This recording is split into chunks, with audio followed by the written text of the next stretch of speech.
My name is Dr. Abha Chikarsal and I'm a general practitioner.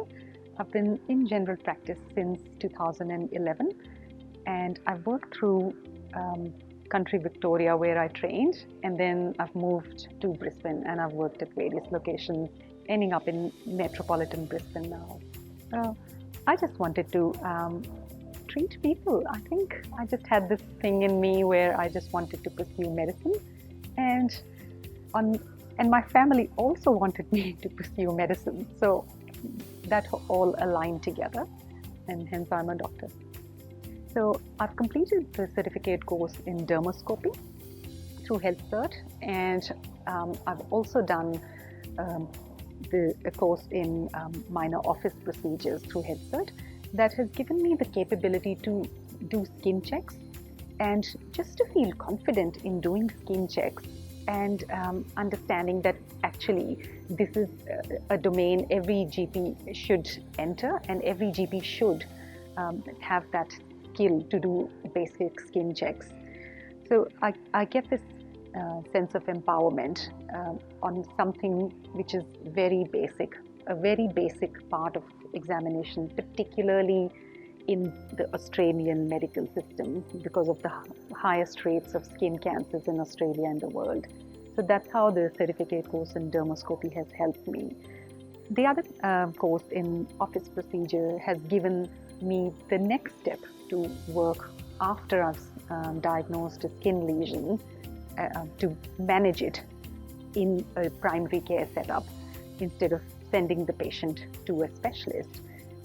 I feel that a lot of skin cancers can be treated in primary care, and it saves patients from travel and spending a lot more money. It makes it very cost effective for the patient if we have those skills to manage skin cancer in primary care. The advice I have for doctors who are going into skin cancer is have the knowledge base,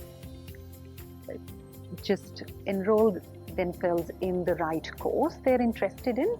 The knowledge base I gathered and developed through the HealthCert courses really gave me that confidence to then go into the field and start doing the skin checks and the skin procedures.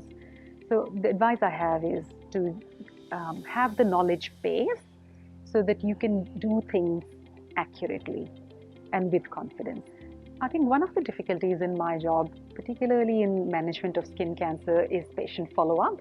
So we need to explain the patients very well about wound management and rest, particularly when we're dealing with situations like halo graft. Explaining the importance of resting and coming back for follow-up as planned is very important, and unfortunately sometimes that doesn't happen. So if the patient is well, they feel that everything's well and they might not follow your instructions. So that's the challenge. And sometimes in aged care facilities, wound dressings and the right time for suture removal and the directions around that, and ensuring that the staff has understood those directions and are able to follow those directions accurately, can be a bit of a challenge. There has to be an increased uptake of knowledge about and upskilling about dermoscopy in particular. I think given that we have the highest rates of skin cancer in the world, every general practitioner, every doctor in primary care should have that knowledge base to be able to diagnose basic skin cancers, pick up basic skin cancers, and do the basic management of those skin cancers. One of the most valuable lessons I've learned as a doctor is to not give up. Things can change and things can be better if we just not lose hope. And if we are hopeful as doctors, we give the same hope to our patients. And that itself has this immense ability to change anyone's situation, whether it's a physical ailment or a mental disease or a mental ailment. The most enjoyable aspect of being a doctor truly is that people give us this power to be really close to their lives. They confide in us, they give us this power to help them I think that's one of the biggest privileges of being a doctor.